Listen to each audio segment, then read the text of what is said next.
Muchas gracias Melissa, muchas gracias a todos, muchas gracias a ustedes por compartir este momento, que eso es lo que quiero más que nada, compartir unas ideas, sobre todo para saber qué les parecen y si las ven viables. Desde hace un tiempo que he estado trabajando sobre proyectos que enfocan a la innovación, proyectos que incluyen TIC que enfocan a la innovación. Entonces ahora lo que voy a hacer compartir con ustedes es compartir la fundamentación didáctica de estos proyectos y luego compartir con ustedes las experiencias, las dificultades, los hallazgos que hemos ido lo que estamos teniendo al desarrollar esa clase de proyectos. La primera pregunta es: ¿cuál es el camino a la innovación? ¿No? Entonces, esto parece muy inocente, pero no lo es. El convencimiento de que no son las tecnologías en sí las que constituyen la revolución metodológica, sino que son posibilidades y potencialidades. Eso significa que hay que ver cómo hacer efectivas esas oportunidades y esas potencialidades. Entonces, la conclusión de eso es que la innovación no viene dada con la tecnología, sino que tiene que ser construida. Y eso significa en sí mismo un desafío fenomenal. Entonces, lograr hacer efectiva la innovación va a significar cambiar un foco que, a ver cómo lo ven ustedes, del tecnocentrismo dominante a centrarnos en lo educativo. Y entonces, poner el foco en lo educativo y no en lo tecnológico cambia todo el panorama, pero no es fácil, exige fuertes rupturas. ¿Por qué?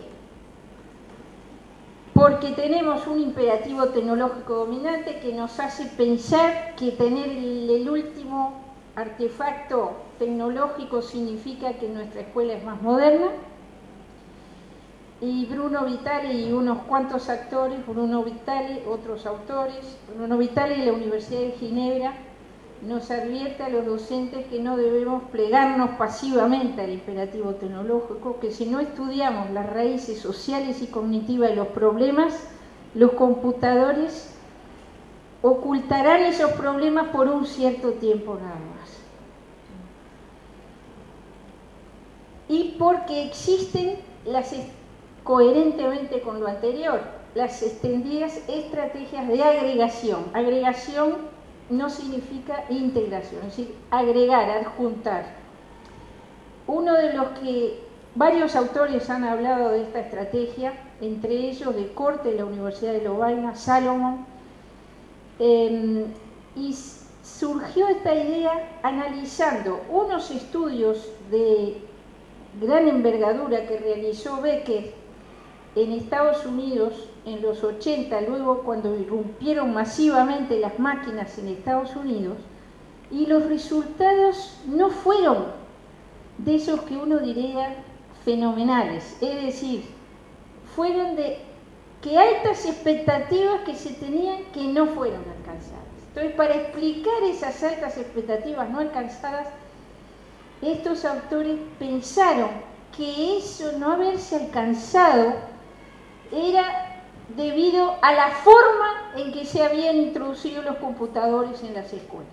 Y entonces encontraron que muchas veces se habían adjuntado, habían dicho, bueno, ahora vienen las computadoras, hay que armar las salas de computación, pero no se había estudiado el contexto.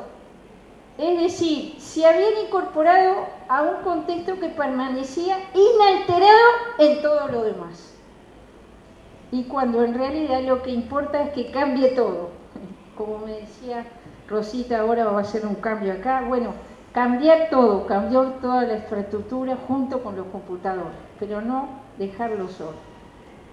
Pero el punto de mayor ruptura, lo que va a ser más fuerte de todos, es contra las ideas previas, contra las ideas previas de los docentes.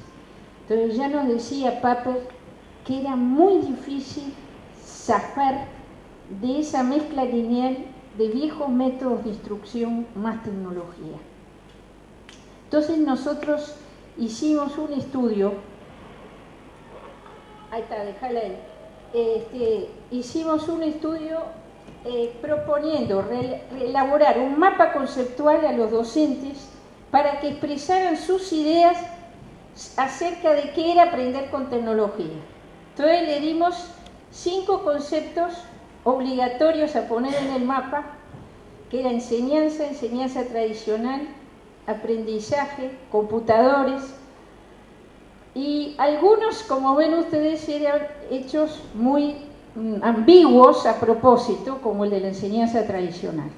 Entonces estudiamos 75 mapas. ¿A quiénes se lo aplicamos? Algunos eran alumnos educadores que iban a empezar en unos talleres Ceibal que hicimos, y otros alumnos de nuestra universidad que son de todos los niveles de la enseñanza, de primaria, secundaria y de la universidad mismo, en el área de los posgrados. Bueno, y de los 75 mapas analizamos categorías. Yo ahora voy a hacer un resumen nada más. Una de las categorías consiste en creer que la enseñanza es o no tradicional según los medios que se empleen. Entonces, la enseñanza, si uso computador, ya no es tradicional, según esta creencia, ¿no? Otros le adjudican a los computadores un poder de enriquecer el proceso de enseñanza-aprendizaje por su sola incorporación, un poquito en la línea de la estrategia de agregación de la que hablamos recién.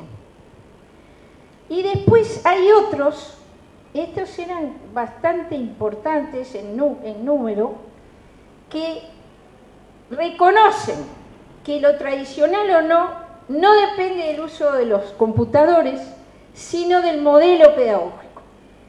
Pero, vamos a ver un ejemplo de estos mapas. Como ven acá, está claro que no es por el uso del computador, que la filosofía educativa determina un modelo actualizado, otro tipo tradicional, que es caracterizado, y al computador,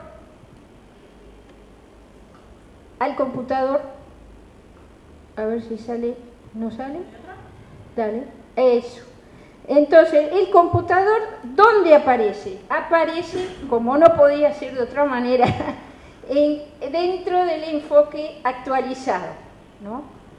Pero no parece que fuera muy complejo hacerlo, tan fácil como meterlo así en un mapa, ¿no? Y esto es una de las cosas más difíciles, pero lo más importante es que en esta categoría, que era la mayoritaria, no había ningún link, ningún enlace del computador con la enseñanza tradicional. Como si el computador no se siguiera usando en la enseñanza tradicional para seguir haciendo más de lo mismo. Ya parecía como que usar el computador ya te metía dentro del enfoque actualizado, constructivista, vamos a llamarlo así. Y una categoría prácticamente inexistente, 2 mapas en 75, y este es el representante de esa categoría. En esa categoría también se reconocen los modelos pedagógicos, se reconocen como los que determinan el papel que va a jugar la tecnología, pero se dice, hay una palabrita fundamental, y es puede. No, andame al anterior, que es los modelos de enseñanza. Puede ser puede ser. El computador puede ser. Puede conducir a un enfoque transformador, como puede conducir a reforzar lo que se venía haciendo. Entonces, esto de que puede es fundamental porque es lo que te va a hacer tomar conciencia de que es bien difícil lograr usarlo para transformar. Seguimos.